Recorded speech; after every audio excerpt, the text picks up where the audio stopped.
নবীজি বলেন বনি ইসরাইলের একজন লোক 1000 বছর ইবাদত করেছিল। ও মনে মনে ভাবছে আমি যা করেছি আমি জান্নাত পেয়ে বসে আছি। মনের এই ধারণা থেকে ঘুমিয়েছে, ঘুমের ভেতরে স্বপ্ন দেখছে কিয়ামত কায়েম হয়ে গেছে। আল্লাহ তাকে ডাক দিয়ে বলছে, বান্দা তোর উপর আমি খুশি আছি, জান্নাতে চলে যা। লোকটার মনের ভেতরে একটু অহংকার বাসা বেঁধেছে। এত কিছু করলাম, আমার সংবর্ধনা দিল না, মারহাবা ওয়েলকাম কিছুই বলে না, শুধু বলছে বান্দা জান্নাতে চলে যা। একটা কথা হইল। আল্লাহ পাক মনের ভাষা বুঝতে পেরে ডাক দিয়ে বলে, ফেরেশতারা জাহান্নামের যেখানে গরম ওঠে ওই গারামা ওই জায়গা থেকে ওর একটু ঘোরা। ওই জায়গায় নিয়ে গেছে, পানির পিপাসায় কলিজা ফেটে যায়, বলে ফেরেশতারা একটু পানি দাও। ফেরেশতা বলছে এটা এমন জায়গা না যে ফ্রি পানি দেওয়া হয়, পানি যদি নিতে চাও 500 বছরের ইবাদত আমাদের দিয়ে দেওয়া লাগবে। বলে দিলাম।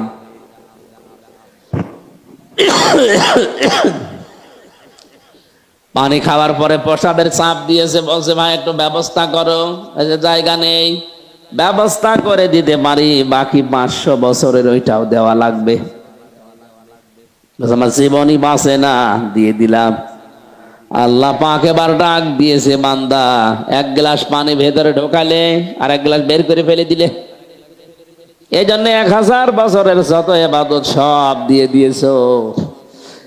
1000 বছর দুনিয়ায় তোমার হায়াত ছিল, প্রতিদিন কত গ্লাস পানি পান করেছিলে?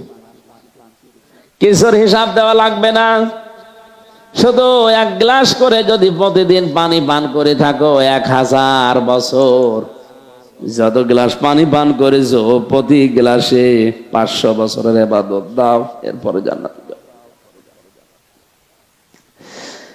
আল্লাহ যদি ন্যায় বিচারও কারো করে সে বাঁচবে না। নবীজি মুহাম্মদ রাসূলুল্লাহ মাঝে মাঝে বলতেন, সাহাবীরা কিয়ামতে আল্লাহর বিচার থেকে আমিও মাপ পাবো না যদি আল্লাহর দয়া না পাই।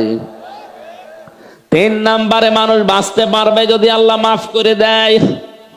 এজন্য কাবা শরীফ তাওয়াফ করার সময় 6ষ্ঠ চক্করে মানুষ একটা দোয়া পড়ে, আল্লাহুম্মা ইন্না আলাইয়া হুকুকান ফিমা বাইনি ওয়া বাইনিকা।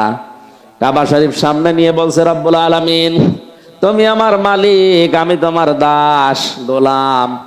তুমি মালিক হিসাবে গোলামকে অনেক কিছু দুনিয়ায় দিয়েছো, আমার একটা কিছু অপূর্ণ রাখনি। সেই বীর্য থেকে শুরু করে তুমি হামজা বানিয়েছো, আরো সামনে কত কিছু দেওয়ার তোমার বাকি আছে, সব তুমি রব নামের খাতিরে দিতেছো। কিন্তু আমি যে তোমার গোলাম, আমি তোমার দাস, আমি তোমার বান্দা, আজ পর্যন্ত তোমাকে দেখানোর মতো কিছুই দিতে পারিনি।